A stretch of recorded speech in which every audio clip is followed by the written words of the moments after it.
ক্ষান্ত হয়নি তাকে নির্মমভাবে ফাঁসির মঞ্চে তার ফাঁসি কার্যকর করে। ফাঁসি কার্যকর করার পূর্বে সেই নিয়ম অনুযায়ী কারা মসজিদের ইমাম তাকে কালেমা পড়াতে যান এবং বলে যে কুতুব শাহী তুমি কালেমা পড়ো। তখন সেই কারারক্ষী ইমামের জবাবে সেই কুতুব শাহী বলেছিলেন, আমি কালেমা ভালো জানি, আমাকে কালেমা পড়াতে হবে না।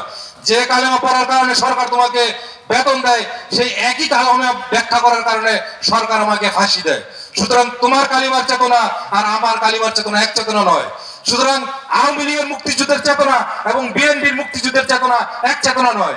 আওয়ামী লীগের মুক্তিযুদ্ধের চেতনা হলো দখলবাজির চেতনা, তাদের মুক্তিযুদ্ধের চেতনা হলো গুম খুনের চেতনা, তাদের মুক্তিযুদ্ধের চেতনা হলো বিনা ভোটে ইলেকশন করার চেতনা, তাদের মুক্তিযুদ্ধের চেতনা হলো মধ্যরাতে ইলেকশন করার চেতনা, তাদের মুক্তিযুদ্ধের চেতনা হলো ধর্ষণের চেতনা, তাদের মুক্তিযুদ্ধের চেতনা হলো মানুষের বিরুদ্ধে অন্যায়ভাবে মানুষকে হত্যা করার চেতনা, তাদের মুক্তিযুদ্ধের চেতনা হলো এদেশের মানুষকে খয়রাতি করে কোটি কোটি বিলিয়ন বিলিয়ন টাকা বিদেশে পাচার করার চেতনা।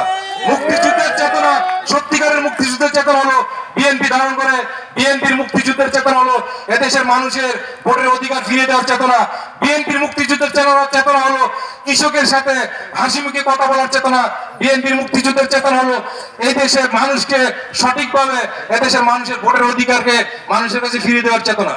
সংগ্রামী ভাইয়ের আমার, আমি রাত বেশি গভীর হয়ে গেছে, আমি বেশি কথা বলতে চাই না। এবং আমাদের এই যে মিটিংটি, সেটি আসলে আমাদের এত লম্বা করে বক্তব্য দেওয়ার কথা নয়।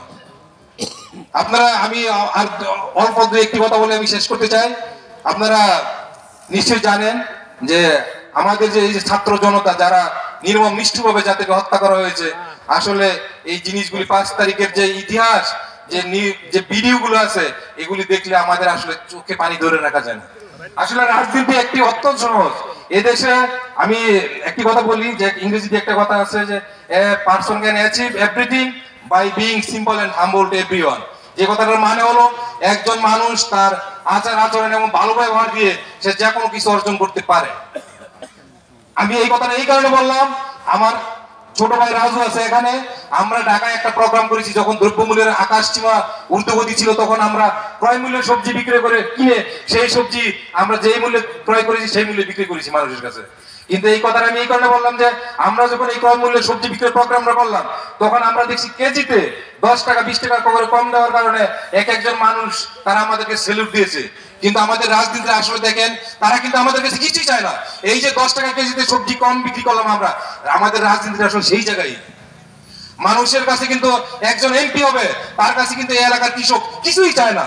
সে শুধু চায় তার কৃষি উৎপন্ন যে উপকরণগুলো আছে, যেমন সার, বীজ, এগুলির দাম যেন কমিয়ে দেওয়া হয়। তার যে উৎপাদিত পণ্য, এগুলি যেন সে সঠিকভাবে বিক্রি করে সে যেন সেই টাকাটা পায়।